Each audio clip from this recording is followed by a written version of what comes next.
नमस्कार दोस्तों, study point classes Pushkar में आपका हार्दिक स्वागत है। हम आपके लिए लेकर आए हैं हिंदी व्याकरण की बेहतरीन जानकारी, जो कि एग्ज़ाम की दृष्टि से आपके लिए अत्यंत ही महत्वपूर्ण साबित होगी।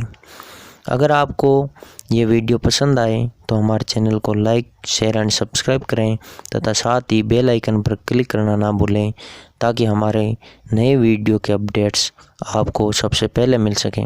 तो चलिए शुरू करते हैं आज का ये वीडियो। नमस्कार दोस्तों, स्टडी पॉइंट क्लासेज पुष्कर में आपका स्वागत है। आज हम पढ़ेंगे विशेषण। तो आज हम विशेषण के बारे में विस्तार से चर्चा करेंगे। विशेषण का अर्थ, विशेषण की परिभाषा और इसके प्रकार के बारे में जानेंगे। तो देखिए, सबसे पहले हम देख लेते हैं कि विशेषण का अर्थ क्या है। तो विशेषण का अर्थ, विशेषण का शब्दार्थ है, यानी विशेषण शब्द का अर्थ है विशेषता उत्पन्न करने वाला या विशेषक। जिस शब्द के द्वारा विशेषता बताई जाए उसे विशेषण कहते हैं। तो यहाँ पर विशेषण का हम अर्थ देख रहे हैं कि विशेषता उत्पन्न करने वाला या विशेषक, यानी कि विशेषता बताने वाला। तो विशेषण का अर्थ है विशेषता बताने वाला। तो ये किसकी विशेषता बताता है, किस तरह से बताता है? तो विशेषण शब्द संज्ञा और सर्वनाम की विशेषता बताता है। तो इसकी परिभाषा देखेंगे कि जो शब्द संज्ञा या सर्वनाम की विशेषता, गुण, दोष, संख्या, मात्रा या परिणाम आदि बताते हैं, विशेषण कहलाते हैं। यानी कि जो शब्द संज्ञा या सर्वनाम की विशेषता, यानी कि गुण, दोष, संख्या, मात्रा या परिमाण आदि बताते हैं, विशेषण कहलाते हैं। तो ये विशेषण की परिभाषा हो गई। परिभाषा एक बार फिर से देख लीजिए कि जो शब्द संज्ञा सर्वनाम की विशेषता, विशेषताओं के अंदर गुण, दोष, संख्या, मात्रा या परिमाण आदि आते हैं, ये सभी बताते हैं, विशेषण कहलाते हैं। अथवा दूसरी परिभाषा देखेंगे कि जिस विकारी शब्द से संज्ञा की व्याप्ति मर्यादित होती है उसे विशेषण कहते हैं। कि जिस विकारी शब्द से संज्ञा की व्याप्ति मर्यादित होती है उसे विशेषण कहते हैं। इसको यहाँ पर समझिए कि विकारी शब्द यानी कि विशेषण एक विकारी शब्द है। तो ये विकारी शब्द की श्रेणी में आते, इसलिए हमने विशेषण शब्द ने रख करके यहाँ पर क्या रखा, विकारी शब्द। और विकारी शब्द संज्ञा भी है और विकारी शब्द सर्वनाम भी है। तो यहाँ पर जो ये विकारी शब्द है इसका अर्थ है विशेषण। शब्द से संज्ञा की व्याप्ति, अब जो संज्ञा है उसका एरिया या उसका प्रभाव क्षेत्र जिससे मर्यादित होता है, यानी कि सीमित होता है, एक निश्चित दायरा बनता है, तो उससे हम विशेषण कहते हैं। जैसे कि हमने जो गाय शब्द है उस गाय के सामने सफ़ेद लगा दिया, तो गायों के अंदर गाय सफ़ेद भी हो सकती है, पीली भी हो सकती है और आपके सफ़ेद भी हो सकती है। तो सफ़ेद गाय कहने से केवल सफ़ेद गायों का दायरा उसके अंदर आ गया है, उसमें जो गाय का असीमित अर्थ था अब वो सीमित हो गया। तो इस कहने का मतलब यह है कि संज्ञा के आगे विशेषण लगने से उस संज्ञा का जो क्षेत्र है वो सीमित हो जाता है, मर्यादित हो जाता है। तो ये अलग तरह से परिभाषा बताई गई और सीधी और सिंपल परिभाषा है कि संज्ञा या सर्वनाम की विशेषता बताने वाले शब्दों को विशेषण कहते हैं। जैसे यहाँ पर देखेंगे, मीठा आम, छोटा बच्चा, ऊंचा मकान, काली गाय, 1 किलो चीनी, 4 केले आदि। ये सभी जो यहाँ पर अंडरलाइन किए गए जो शब्द हैं ये विशेषण हैं, और इनके आगे जो, इनके पीछे जो शब्द लगा हुआ है वो आपके विशेष्य हैं, यानी कि इन शब्दों की ये विशेषता बता रहे। जैसे आम की विशेषता मीठा, अब आमों के अंदर मीठे आम भी है, खट्टे भी हैं, कच्चे आम भी है, लेकिन यहाँ पर केवल मीठे आमों की बात हो रही है, इसलिए आम का जो क्षेत्र है वो सीमित हो गए, केवल मीठे आमों की बात हो रही है। बच्चे छोटे भी हैं, बड़े भी हैं, मोटे भी हैं, पतले भी, लेकिन केवल छोटे बच्चों की बात हो रही है। ऊंचा मकान, काली गाय, 1 किलो चीनी, 4 केले आदि सभी विशेषण हैं। तो यहाँ पर विशेषण शब्द है मीठा, छोटा, ऊंचा, काली, 1 किलो और 4, ये विशेषण शब्द है। और विशेष्य है आम, बच्चा, मकान, गाय, चीनी और केले, ये विशेष्य है। तो ये विशेषण क्या होता है यह हमने समझ लिया, लेकिन ये विशेष्य क्या होता है इसको हम समझेंगे। विशेष्य क्या है? तो विशेष्य शब्द जिस शब्द की विशेषता बताता है, यानी कि विशेषण शब्द जिस शब्द की विशेषता बताता है उसे विशेष्य कहते हैं। यानी कि विशेषण के द्वारा जिन शब्दों की विशेषता बताई जाती है उन्हीं शब्दों को हम विशेष्य कहते हैं। कि विशेषण शब्द जिस शब्द की विशेषता बताता है उसे विशेष्य कहते हैं, यानी जिस शब्द की विशेषता बताई जा रही है उसे हम विशेष्य कहेंगे। जैसे कि हमने उदाहरण लिया काली गाय, तो यहाँ पर गाय विशेष्य है और काली शब्द है वो विशेषण है। मीठे आम, आम विशेष्य है और मीठा जो शब्द है वो विशेषण है। जैसे मीठा आम, छोटा बच्चा, ऊंचा मकान, काली गाय, 1 किलो चीनी, 4 केले आदि ये उदाहरण हमने लिए थे। उपयुक्त शब्दों में आम, बच्चा, मकान, गाय, चीनी, केले ये विशेष्य हैं, क्योंकि इन शब्दों की विशेषता बताई गई है। तो ये सभी आपके विशेष्य हैं और इन विशेषों की जो विशेषता बता रहा है वो आपके विशेषण हैं। इस प्रकार हम कह सकते हैं कि संज्ञा या सर्वनाम की विशेषता बताने वाले शब्दों को विशेषण कहते हैं। तो ये परिभाषा हमने दी थी कि संज्ञा और सर्वनाम शब्दों जो विशेषता बताते हैं उन्हीं को हम विशेषण कहते हैं, तथा विशेषण जिस संज्ञा या सर्वनाम की विशेषता बताता है उसे विशेष्य कहते हैं, और विशेषण जिस संज्ञा या सर्वनाम की विशेषता बताता है उसे हम विशेष्य कहते हैं। ये स्पष्ट है। उदाहरण में देख लेते हैं। मोहन ने सफ़ेद कमीज पहन रखी है। यहाँ पर सफ़ेद कमीज, सफ़ेद विशेषण है और कमीज विशेष्य है। अधिक पानी पीना चाहिए, अधिक यहाँ पर विशेषण है और पानी यहाँ पर विशेष्य है। इसी तरह से शीला सुंदर लड़की है, लड़की यहाँ पर विशेष्य है क्योंकि लड़की की विशेषता बताई जा रही है और किस शब्द से बताई जा रही है? सुंदर शब्द से, इसलिए यहाँ पर जो सुंदर शब्द है वो विशेषण है। कमीज काली है, कमीज यहाँ पर कमीज की विशेषता बताई जा रही है, कमीज कैसी है? काली है, तो काली शब्द विशेषण है और कमीज आपके विशेष्य है। तो यहाँ हम देख रहे हैं, एक तो देखिए यहाँ पर सफ़ेद कमीज विशेषण कमीज से पहले आया हुआ, दूसरी देखिए कमीज काली है, कमीज के बाद में विशेषण आया हुआ, एक कमीज से पहले विशेषण आया हुआ। इस आधार पर भी विशेषण अलग अलग तरह के होते हैं। तो इनको हम क्या कहेंगे? जो पहला विशेषण आता है संज्ञा से उसे क्या कहेंगे, और जो विशेषण संज्ञा के बाद आता है उसे हम क्या कहेंगे, ये भी जानेंगे। एक उदाहरण और है, देख लीजिए। ये फल मीठे हैं, यहाँ पर जो फल है फल के बाद में मीठा आया हुआ है, तो ये एक संज्ञा के बाद में जो विशेषण आते हैं और जो संज्ञा से पहले विशेषण आते हैं इनके बारे में हम चर्चा करेंगे। तो देखिए, स्थिति के आधार पर विशेषण 2 प्रकार के होते हैं, यानी वाक्य में स्थिति यानी संज्ञा के पहले विशेषण है या फिर संज्ञा के बाद विशेषण है। इसके आधार पर देखिए, वाक्य में विशेषण की स्थिति 2 प्रकार की होती है, विशेष्य से पहले तथा विशेष्य के बाद। एक विशेषण विशेष्य से पहले आएगा और दूसरा विशेष्य के बाद आएगा। तो विशेष्य के पहले आने वाले विशेषण को क्या कहेंगे? तो देखिए, उद्देश्य या विशेष्य विशेषण। तो विशेष्य से पहले प्रयुक्त होने वाले विशेषणों को विशेष्य विशेषण कहते हैं, यानी कि जो विशेषण शब्द विशेष्य के पहले आते हैं उन्हें हम उद्देश्य या फिर विशेष्य विशेषण कहते हैं। जैसे मोहन ने सफ़ेद कमीज पहन रखी है, यहाँ पर जो कमीज है ये विशेष्य है और विशेषण सफ़ेद है। विशेष्य के पहले सफ़ेद आया हुआ है, इसलिए यहाँ पर ये उद्देश्य विशेषण है और उद्देश्य विशेषण का ही दूसरा नाम है विशेष्य विशेषण। अधिक पानी पीना चाहिए, यहाँ पर जो अधिक शब्द है वो विशेषण है और पानी विशेष्य है। अधिक यहाँ पर जो शब्द है वो पानी विशेष्य के पहले आया हुआ, इसलिए जो पहले आता है उसे हम उद्देश्य या विशेष्य विशेषण कहते हैं। इसलिए यहाँ पर जो अधिक शब्द है वो आपके उद्देश्य विशेषण है। इस तरह से शीला सुंदर लड़की है, यहाँ पर जो शीला सुंदर लड़की है, जो सुंदर शब्द है वो लड़की से पहले आया हुआ, लड़की विशेष्य है और सुंदर विशेषण है। इसलिए यहाँ पर जो ये सुंदर जो विशेषण है ये उद्देश्य विशेषण है, या फिर इसको हम कह सकते हैं ये विशेष्य विशेषण है।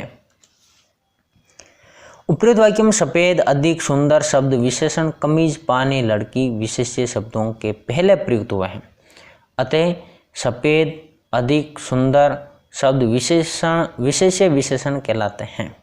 इन्हें उद्देश्य विशेषण भी कहते हैं। तो यहाँ पर स्पष्ट हो गया कि जो विशेष्य से पहले आता है उसे हम उद्देश्य विशेषण कहते हैं। अगला है विधेय विशेषण।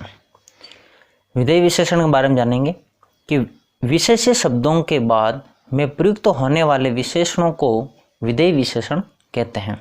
यानी कि जो विशेषण विशेष्य शब्दों के बाद में प्रयुक्त होते हैं, उनके बाद आते हैं, विशेष्य के बाद में प्रयुक्त होते हैं या बाद में आते हैं, उन्हें हम विधेय विशेषण कहते हैं।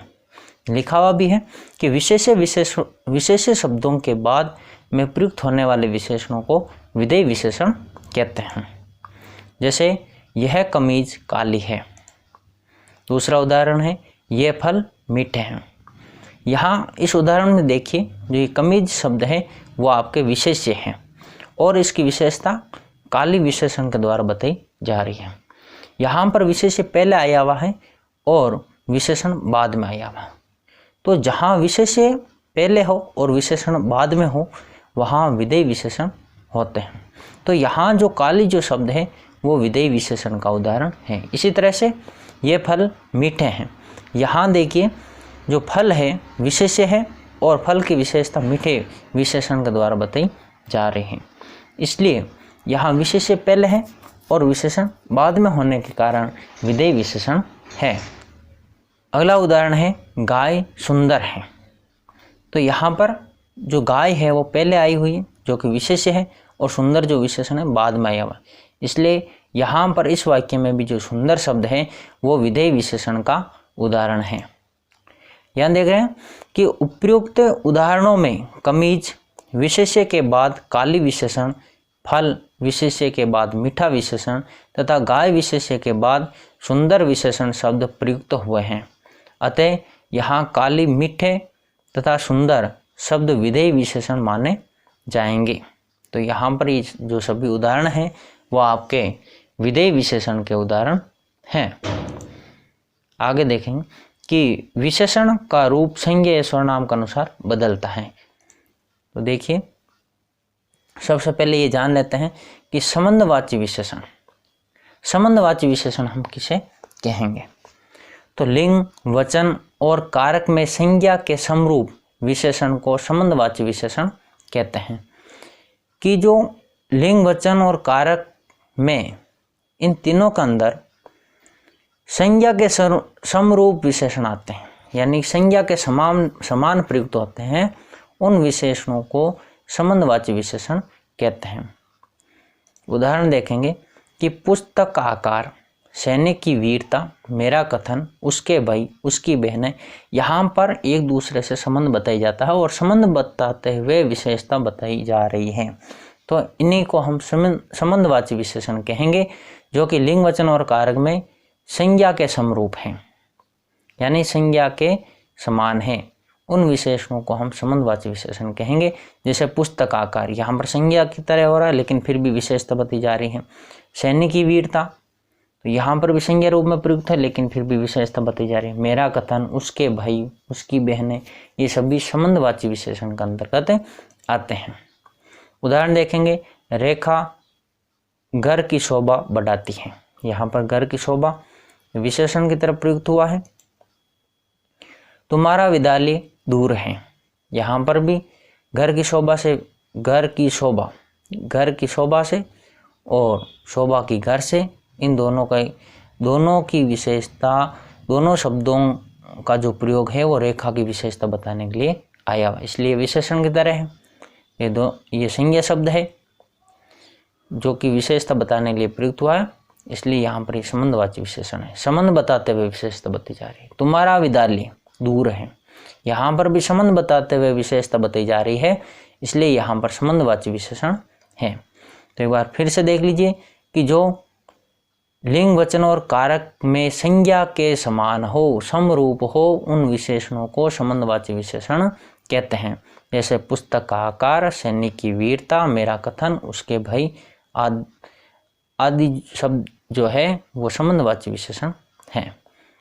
यहाँ उदाहरण में भी देख सकते हैं, रेखा घर की शोभा बढ़ाती है, तुम्हारा विद्यालय दूर है, ये सभी संबंधवाची विशेषण का उदाहरण हैं। एक दूसरा विशेषण है वो है कृदंती विशेषण, यानी कि क्रिया के अनुरूप विशेषणों को कृदंती विशेषण कहते हैं। क्रिया की तरह प्रयुक्त होते हैं और वो विशेषता बताने का काम करते हैं, तो उनको हम कृदंती विशेषण कहते हैं। जैसे बहता नीर, यहाँ पर नीर के बहने की विशेषता बताई जा रही है और बहना एक क्रिया है, तो इनको हम कृदंती विशेषण कहेंगे। तो बहता नीर, तो यहाँ पर बहता जो शब्द है वो आपके क्रिया की तरह क्रिया है और इसके द्वारा विशेषता बताई जा रही, तो ये कृदंती विशेषण। चढ़ती जवानी, दलित मानव, यहाँ पर जो ये आपका उदाहरण आए हुए हैं वो क्रिया के हैं। दलित नीचे जाता हुआ, गर्त में जाता हुआ मानव। चढ़ती जवानी, यहाँ पर जोश उत्साह से है, तो ये क्रिया के तरह प्रयुक्त होकर के विशेषता बता रहे हैं, इसलिए इनको कृदंती विशेषण कहते हैं। इसके कुछ उदाहरण हम यहाँ पर देखेंगे। जैसे देखिए, बहता जल निर्मल होता है, तो यहाँ पर बहता जल है वो कृदंती विशेषण का उदाहरण है। दलित मानव का जीवन कठोर होता है, दलित मानव गर्त की तरफ जाता हुआ मानव, ये भी क्रिया की तरह यहाँ पर आया हुआ, इसलिए यहाँ पर कृदंती विशेषण है। तो यहाँ पर हम देख रहे हैं कि संबंधवाची विशेषण जो लिंग वचन और कारक में संज्ञा के समान हो वो आपके संबंधवाची विशेषण होंगे, और जो क्रिया विशेषता बताएगी वो कृदंती विशेषण कहलाएगा। यानी क्रियाओं के द्वारा जब विशेषता बताई जाती है तो उसे हम कृदंती विशेषण कहते हैं। दोनों आपको अच्छी तरह से समझ में आ गए होंगे, तो आगे चलते हैं। प्रविशेषण, विशेषण संज्ञा या सर्वनाम की विशेषता बतलाते हैं, किंतु कभी कभी विशेषण के भी विशेषण होते हैं, उन्हें प्रविशेषण कहते हैं। यानी कि प्रविशेषण, यहाँ पर हम पहले शब्दावली पढ़ रहे हैं। अभी सबसे पहले हमने संबंध बताने वाले विशेषण देखे हैं, फिर कृदंती विशेषण देखें, अब प्रविशेषण, ये विशेषण की शब्दावली इसको हम पढ़ रहे हैं। तो प्रविशेषण किसे कहेंगे, तो देखिए, विशेषण संज्ञा या सर्वनाम की विशेषता बतलाते हैं, किंतु कभी कभी विशेषण के भी विशेषण होते हैं, उन्हें प्रविशेषण कहते हैं। यानी कि संज्ञा और सर्वनाम की विशेषता बताने का काम विशेषण द्वारा किया जाता है, लेकिन जब विशेषण की भी विशेषता बताई जाती है और विशेषण की विशेषता जिन शब्दों के द्वारा बताई जाती है उन्हें हम प्रविशेषण कहते हैं। तो विशेषणों की विशेषता बताने वाले शब्दों को हम प्रविशेषण कहते हैं। इसकी दूसरी विशेषता देख लेते हैं या दूसरी परिभाषा देख लेते हैं, क्या है, तो देखिए कि जो विशेषण विशेषणों की भी विशेषता बतलाते हैं उन्हें प्रविशेषण कहते हैं। यानी कि विशेषण की भी विशेषता बताने वाले शब्दों को या विशेषणों को प्रविशेषण कहते हैं। जैसे श्याम बहुत परिश्रमी है, यहाँ पर श्याम की विशेषता परिश्रमी है और परिश्रम की विशेषता बहुत से बताई जा रही है, इसलिए यहाँ पर जो बहुत शब्द है वो प्रविशेषण है। राम बहुत सुंदर बालक है, यहाँ पर राम की विशेषता सुंदर से बताई जा रही है और सुंदर की विशेषता बहुत से बताई जा रही है, इसलिए यहाँ पर बहुत प्रविशेषण है। मैं अब पूर्ण स्वस्थ हूँ, यहाँ पर जो मैं शब्द है, मैं शब्द की विशेषता स्वस्थ होने से है और स्वस्थ होने की विशेषता पूर्ण से है, इसलिए यहाँ पर पूर्ण प्रविशेषण है। अगला उदाहरण है, तुम बड़े भोले हो, यहाँ पर जो तुम शब्द है, तुम शब्द की विशेषता भोले शब्द से बताई जा रही है और भोले शब्द की विशेषता बड़े से बताई जा रही है, इसलिए यहाँ पर जो बड़ा है, जो बड़ा शब्द है वो आपके प्रविशेषण है। इस तरह से 5 नंबर उदाहरण में देखेंगे कि मेरी माँ अत्यंत कुशल नारी है, यहाँ पर जो कुशल शब्द है वो विशेषण है और इस विशेषण विशेषता अत्यंत से बताई जा रही है, इसलिए अत्यंत यहाँ पर प्रविशेषण है। इस तरह से मयंक बहुत ईमानदार व्यक्ति है, इस वाक्य के अंदर जो बहुत शब्द है वो प्रविशेषण के रूप में आया हुआ है। अगला उदाहरण है बोस महान पराक्रमी नेता थे। तो यहाँ पराक्रमी शब्द है ये विशेषण है और इसकी विशेषता बताने वाला जो महान शब्द है वो प्रविशेषण है। इस तरह से वह छोटा लड़का प्रथम कक्षा में पढ़ता है। जो यहाँ पर जो लड़का है उसकी विशेषता छोटा और छोटे की विशेषता वह के द्वारा बताई जा रही है, वो सांकेतिक विशेषता है, इसलिए यहाँ पर वह प्रविशेषण के रूप में आया हुआ है। इसी तरह से आगे चलते हैं। देखिए जो विशेषण चाहे उद्देश्य विशेषण हो चाहे विधेय विशेषण हो, परंतु दोनों ही स्थितियों में उनका रूप संज्ञा या सर्वनाम के अनुसार बदलता है। यहाँ पर हम विशेषणों के रूप बदलने की बात कर रहे हैं। विशेषणों का रूप किस तरह से बदलता है, चाहे विशेषण उद्देश्य विशेषण हो चाहे विशेषण विधेय विशेषण हो, दोनों ही स्थितियों में जो विशेषण का जो रूप है वो संज्ञा या सर्वनाम का अनुसार ही बदलता है। इसके लिए हम कुछ उदाहरण देखेंगे कि किस तरह से ये रूप बदलता है। जैसे देखिए उद्देश्य या विशेष्य विशेषणों के रूप। सबसे पहले यहाँ पर हम उद्देश्य या जो विशेष्य विशेषण हैं इन विशेषणों का रूप किस तरह से बदलता है ये देखेंगे। तो हम उद्देश्य या विशेष्य विशेषणों का रूप किस तरह से बदलता है ये देख रहे हैं। तो सबसे पहले उदाहरण देखेंगे, लंबी युवती खेल रही है। यहाँ पर जो लंबी युवती खेल रही है, यहाँ पर लंबी जो शब्द है वो विशेषण है और युवती जो शब्द है वो आपके विशेष्य है। यानी कि युवती शब्द की विशेषता लंबी शब्द के द्वारा बताई जा रही है। तो यहाँ पर लंबी विशेषण हुआ। अब देखिए जो युवती है वो स्त्रीलिंग है और एक वचन है। तो यहाँ पर जो लंबी शब्द है वो भी स्त्रीलिंग है और एक वचन। जैसा कि यहाँ पर बताया गया विशेषण और विशेष्य दोनों स्त्रीलिंग है और एक वचन है। तो यहाँ पर जो संज्ञा शब्द है युवती उसके अनुसार ही जो आपके लिंग और जो वचन है वही विशेषण का लिंग और वचन है। इसी तरह से लंबी युवतियाँ खेल रही है, यहाँ पर देखेंगे जो युवतियाँ जो संज्ञा है वो आपके बहुवचन है। तो यहाँ पर हम देख रहे हैं कि जो लंबी स्त्रीलिंग है वही लिंग आपके युवतियों के अंदर है। तो यहाँ पर स्त्रीलिंग है और विशेषण अपरिवर्तित रहता है, यानी लिंग के अनुसार विशेषण यहाँ पर परिवर्तित नहीं हुआ है कि जो शब्द युवती के लिए लंबी आया है और युवतियों के लिए भी यहीं पर लंबी शब्द आया हुआ है। हम यहाँ पर यह नहीं देख रहे हैं कि विशेषण का रूप लिंग या वचन के अनुसार बदल रहा, हम केवल इतना देख रहे हैं जो यहाँ पर एक वचन स्त्रीलिंग यहाँ पर रूप है वही एक वचन स्त्रीलिंग रूप यहाँ पर है, वही रूप हम जब विधेय विशेषण में पढ़ेंगे वो रूप रहता है या नहीं रहता, ये देखने के लिए हम ये उदाहरण पढ़ रहे हैं। तो यहाँ पर सबसे पहले हम उद्देश्य या विशेष्य विशेषणों का रूप देख रहे हैं। तो यहाँ पर ध्यान से देख लीजिए, यहीं पर लंबी शब्द है और यहाँ पर भी लंबी शब्द है। अब इसको जब हम जो उद्देश्य विशेषण है इसको हम जब विधेय विशेषण में बदलेंगे तब ये विशेषण का रूप बदलता है या नहीं। तो हम यहाँ पर ये पढ़ रहे हैं कि दोनों में रूप सेम रहता है, बदलता नहीं है, चाहे उद्देश्य विशेषण हो चाहे विधेय विशेषण हो। तो अगला उदाहरण देखिए, लंबा लड़का जा रहा है। यहाँ पर हम पुल्लिंग का लेंगे। जो लंबा जो शब्द है वो पुल्लिंग है और एक वचन है, लड़का जो शब्द है वो भी पुल्लिंग है और एक वचन है।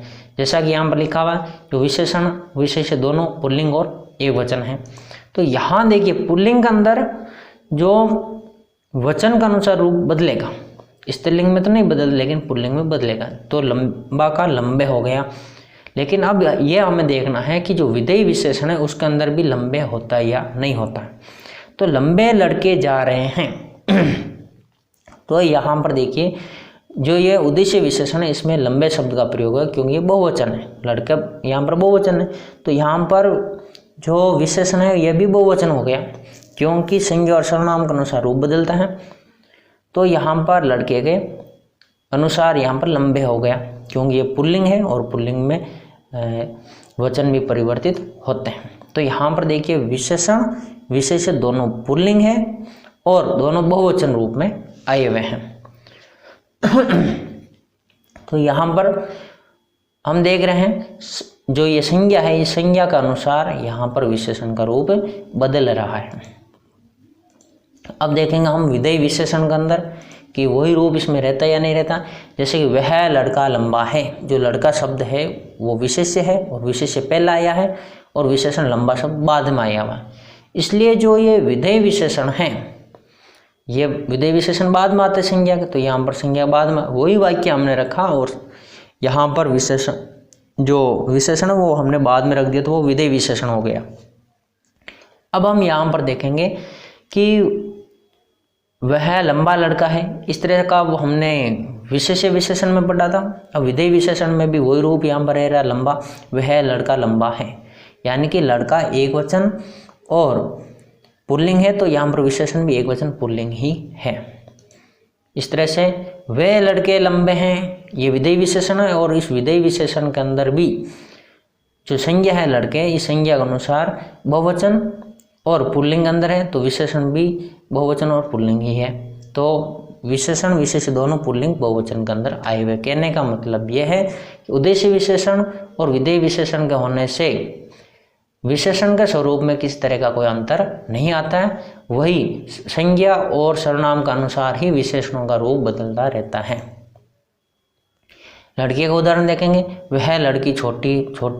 वह छोटी लड़की है, यह हमने विशेष विशेषण पढ़ा था, और अब विधेय विशेषण पढ़ रहे हैं कि वह लड़की छोटी है, तो यहाँ पर जो छोटे शब्द है इसका रूप परिवर्तित नहीं हो रहा है, तो यहाँ पर विशेषण और विशेष्य दोनों स्त्रीलिंग एक वचन है। इसी तरह से ये लड़कियाँ छोटी हैं, तो यहाँ पर स्त्रीलिंग में जो लिंग स्त्रीलिंग होता है उसमें वचन परिवर्तित नहीं होता, एक जैसे रहता, तो यहाँ पर लड़कियाँ छोटी हैं, तो यहाँ स्त्रीलिंग विशेषण अपरिवर्तित रहता है। जो यहाँ पर छोटी है वो यहाँ पर परिवर्तित नहीं हुआ, क्योंकि हमने विशेष विशेषण के अंदर भी पढ़ा था कि वे छोटी लड़कियाँ हैं, और वहाँ यही रूप यहाँ पर छोटी आया हुआ है। तो इससे स्पष्ट है कि विशेषण चाहे विशेष विशेषण हो या फिर विधेय विशेषण हो, उसका रूप सदैव संज्ञा और सर्वनाम के अनुसार ही परिवर्तित होता है। विशेषण का भेद, अब हम पढ़ेंगे विशेषण कितने प्रकार के होते हैं, विशेषण कितने भेद हैं, या फिर हम विशेषणों को कितने भागों में बांट सकते हैं। तो हिंदी में विशेषणों के सामान्यतः 4 भेद माने गए। तो हिंदी में विशेषण के 4 भेद हैं, 4 तरह के विशेषण होते हैं हिंदी के अंदर। सबसे पहला है गुणवाचक विशेषण, यानी कि जो विशेषण संज्ञा सर्वनाम के गुण के बारे में विशेषता बताते, गुणों के बारे में। अब गुणों के अंदर ये व्यापक अर्थ में हमने गुण शब्द का अर्थ लिया है, इसके अंदर सारे गुण विद्यमान है, अच्छाई भी है और बुराई भी है, और इससे संबंधित अनेक गुण हैं। जितने भी गुण होते हैं, चाहे वो अच्छे हो चाहे बुरे हो, सकारात्मक हो चाहे नकारात्मक, सभी इसी विशेषण के अंतर्गत आते हैं। फिर है परिमाणवाचक विशेषण, यहाँ पर किसी के परिमाण यानी कि मात्रा का बोध कराया जाता है। जिस विशेषण से हमें किसी की मात्रा का बोध होता है या उस मात्रा से संबंधित विशेषता बताई जाती है, वहाँ पर परिमाणवाचक विशेषण होता है। 3 नंबर है संख्यावाचक विशेषण। संख्यावाचक विशेषण के अंदर संख्याओं के द्वारा संज्ञा और सर्वनाम की विशेषताएं बताई जाती हैं, तो वो संख्यावाचक विशेषण के अंतर्गत आता है। और चौथा रूप है या चौथा भेद है सारनामिक विशेषण, या फिर संकेतवाचक भी कह सकते हैं और निर्देशवाचक विशेषण भी कह सकते हैं। यहाँ पर जो सर्वनाम शब्द है, उन सर्वनाम शब्दों का प्रयोग करते हुए जब विशेषता बताई जाती है संज्ञाओं की, तो उसे हम सारनामिक विशेषण कहते हैं। आज हमने विशेषण का अर्थ, परिभाषा और फिर विशेषण जो 2 रूप है, उद्देश्य विशेषण और विधेय विशेषण, फिर इनका रूप परिवर्तन है। इसके साथ ही हमने संबंधवाचक विशेषण और क्रिया की तरह प्रयुक्त होने वाले कृतंत विशेषणों के बारे में भी आज जानकारी प्राप्त की है। अब हम अगले वीडियो में विशेषण के जो ये 4 भेद हैं उनके बारे में चर्चा करेंगे। आज के लिए इतना ही, बहुत बहुत धन्यवाद। श्री बालाजी कोचिंग सेंटर पुष्कर में आपका स्वागत है। हमारे चैनल को लाइक कीजिए, सब्सक्राइब कीजिए और अधिक जानकारी के लिए बेल आइकन पर